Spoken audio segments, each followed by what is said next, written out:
पूरे मामले में सीबीआई की जांच हो। पहले सीएजी की भी जांच हुई, तब भी इन्होंने विक्टिमहुड कार्ड निकाला। आज सीबीआई की जांच हुई है, देख लेना 5-10 मिनट के बाद अब ये सारे लोग मिलकर बोलेंगे देखिए हमें प्रताड़ित किया जा रहा है, हमें दबाया जा रहा है। के खजाने को लूटने के लिए आम आदमी का ही प्रयोग किया है। और हम पहले से कहते आ रहे हैं कि ये जितने भी घोटाले दिल्ली सरकार के हुए हैं, इसमें कोई जेल में हो या जेल में जाने वाला हो या जांच के घेरे में हो, ये सबका अगर कोई सही मायने में किसी के इशारे पे हो रहा है तो अरविंद केजरीवाल के इशारे पे हो रहा है।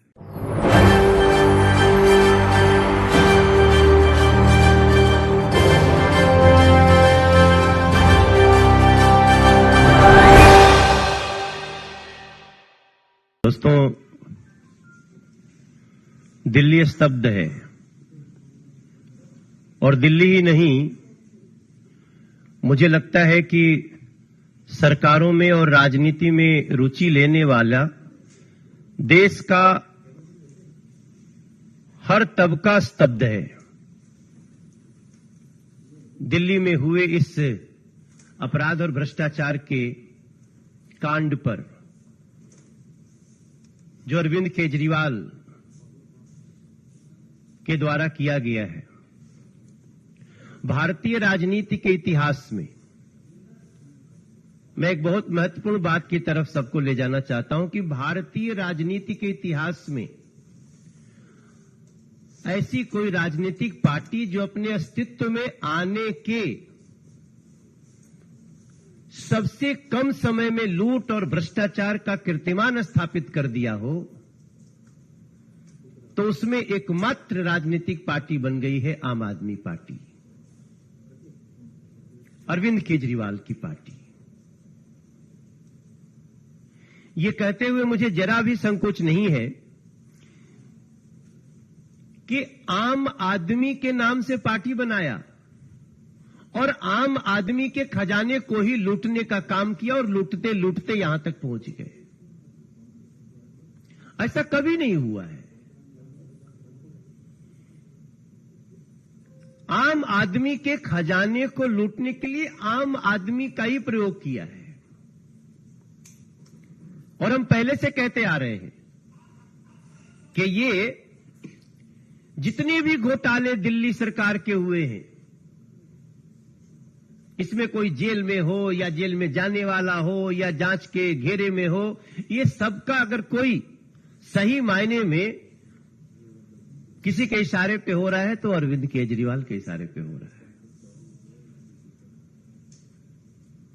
मुझे लगता है कि जहां तक दिल्ली के राजमहल के भ्रष्टाचार का मामला है, मैं नई दिल्ली के लगभग हर लोग इसमें ये मान रहे हैं कि इसमें टॉयलेट और पर्दे ही करोड़ों के हैं। बाकी तो क्या है पता करने पे, जब सीबीआई इसकी इंक्वायरी कर रही है, शुरू किया तो पता चलेगा। ऐसी स्थिति में जिसने 2013 से सादगी का दम भरा था, ऐसी सादगी का दम कि अच्छे अच्छे उसके भ्रम में आ गए, और वो व्यक्ति 2022 तक राजमहल में रहने का सपना देखता हुआ उसको सही करने के लिए क्या क्या नहीं कर डालता है। जब 2022 कहते हैं, 21 कहते हैं, 20 कहते हैं, याद आता है तो इंसानियत को रौंदने वाली एक ऐसी कुकृत्य का दर्शन होता है जब देश ऑक्सीजन के लिए परेशान था, जब देश के लोग अपने आमने सामने घर के लोगों को प्राण छोड़ते हुए देख रहे थे, कोई चारा नहीं चल रहा था, जहां एक दूसरे को बचाने के लिए दुआओं का भी समंदर था, उस समय एक अरविंद केजरीवाल नाम का व्यक्ति दिल्ली का मुख्यमंत्री अपना राजमहल बनाने में लगा था। कैसा वो दिल, कैसा वो मन, कैसी वो सोच, ये सारी चीजें इस सीबीआई की जांच शुरू होने के बाद याद आ रही है। हमें इस मामले में सीबीआई की जांच की मांग हम लगातार कर रहे थे, क्योंकि जब सीबीआई जांच करेगी तभी उन सारी चीजों का पता चलेगा कि रात में क्यों किसी अधिकारी के कमरे को खोल करके वहां से फाइल चुराने की कोशिश हुई, साक्ष्य को नष्ट करने के प्रयास हुए। ऐसी स्थिति में हम उम्मीद करते हैं कि इस जांच से जनता के सामने राजमहल की सच्चाई आएगी। और राजमहल घोटाले की जांच इसलिए भी जरूरी है, वो सभी लोगों से मैं बताना चाहता हूं, क्योंकि सीएम बंगला निर्माण के लिए टेंडर जारी करने के नियमों का जो उल्लंघन किया गया वो किसके इशारे पे किया गया, ये जानना बहुत महत्वपूर्ण है। केजरीवाल ने टाइप 7 की पात्रता से कहीं बड़ा अधिक घर बनाने के लिए जो कार्य किया वो किसके इशारे पे, किसके सह पे किया गया, ये सीबीआई की जांच से पता चलेगा। जांच से यह भी पता चलेगा कि किसके निर्देश पर पीडब्ल्यूडी अधिकारियों ने ऐसे भवन निर्माण के लिए छोटी छोटी टेंडर जारी किए, किसके इशारे पे। यह भी पता चलेगा कि फर्निशिंग सामग्री के अलावे भवन निर्माण सामग्री के साथ साथ फर्श के पत्थर, लकड़ी के काम की दर और गुणवत्ता को किसने मंजूरी दी, ये सारी बातें पता चलेंगी। और सब कुछ देखते हुए मेरे जहन में जो बात आती है कि Arvind Kejriwal government is government of criminals, run by criminals in a manner of criminals. हम बहुत बार करप्शन की बात करते हैं, लेकिन आज हमें ये सब कुछ देख के लगता है कि ये गवर्नमेंट अपराधियों के द्वारा चलाई जा रही है और सीबीआई की जांच इसमें सही मायने में तह तक जाकर के ऐसे लोगों को सजा दिला पाएगी, ऐसा मेरा विश्वास है।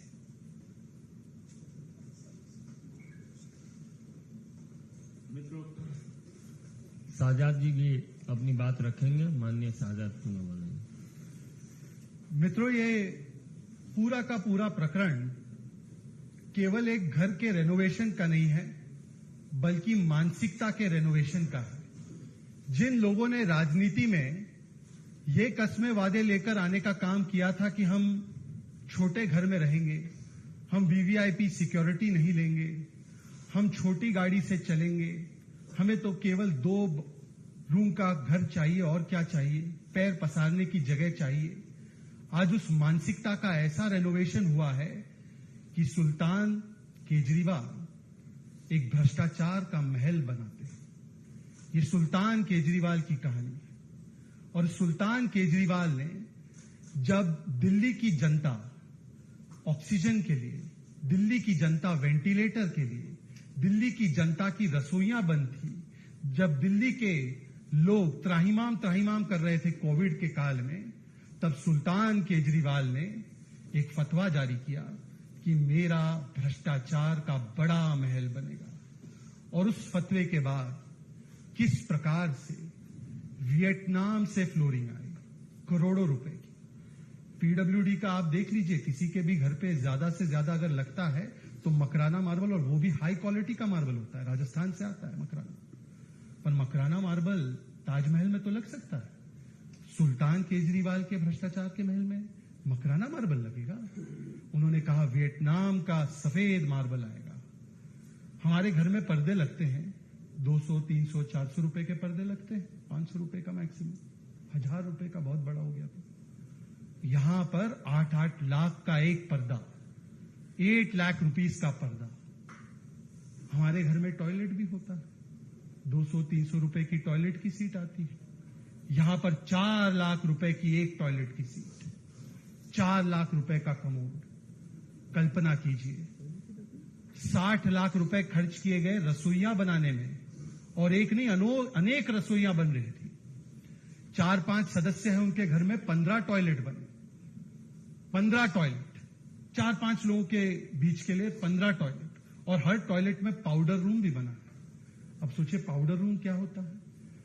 टॉयलेट के भीतर घुसने ही वहां पर कैसे शर्ट लगानी है, कैसे मेकअप करना है, उसके लिए उसको पाउडर रूम कहते हैं।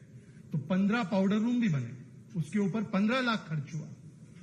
ये केवल अश्लील खर्च का मामला नहीं है दोस्तों, ये अश्लील खर्च के साथ साथ भ्रष्टाचार का भी सीधा सीधा मामला है। क्योंकि अभी जैसे हमारे सांसद साहब बता रहे थे, मनोज जी बता रहे थे, सारे रूल नियमों को बाईपास किया गया।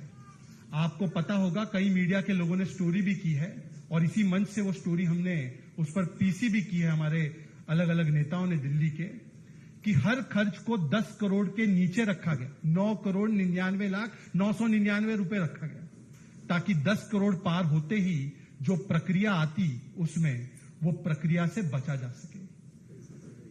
आज इसीलिए ये दिल्ली की जनता की जीत है, क्योंकि दिल्ली की जनता लगातार दिल्ली प्रदेश भारतीय जनता पार्टी के नेतृत्व में मांग कर रही थी कि किस प्रकार से इस पूरे मामले में सीबीआई की जांच हो। पहले सीएजी की भी जांच हुई, तब भी इन्होंने विक्टिमहुड कार्ड निकाला। आज सीबीआई की जांच हुई है, देख लेना 5-10 मिनट के बाद अब ये सारे लोग मिलकर बोलेंगे, देखिए हमें प्रताड़ित किया जा रहा है, हमें दबाया जा रहा है, हम इधर अच्छा काम कर रहे हैं, हम उधर अच्छा काम कर रहे हैं, इसीलिए विक्टिमहुड कार्ड आएगा। परंतु आज विक्टिमहुड कार्ड का नहीं, आज समय है रिपोर्ट कार्ड देने का। अरविंद केजरीवाल जी, रिपोर्ट कार्ड दीजिए अपने भ्रष्टाचार का। शराब घोटाले में मनीष सिसोदिया, आज भी कोर्ट ने उनको अंदर रखा है। क्या कोर्ट विंडेटा कर रहा है? और शराब घोटाले में तो कांग्रेसी, आप ही के नए नए मित्र, जिनके साथ आपकी किस प्रकार की खटास है पंजाब से लेकर हर जगह पर, उन्होंने उसका स्वागत किया। बस घोटाला, कक्षा घोटाला, जिसको स्वयं मनोज जी ने उठाया था बहुत बड़े पैमाने पर, और अब शीश महल घोटाले पर भी जिस प्रकार से एक के बाद एक सारे तथ्य सामने आ रहे हैं, तो आज अरविंद केजरीवाल जी को बताना चाहिए कि फाइलें छिपाने की, फाइलें हटाने की नहीं, अब रिपोर्ट कार्ड दिखाने की बारी है।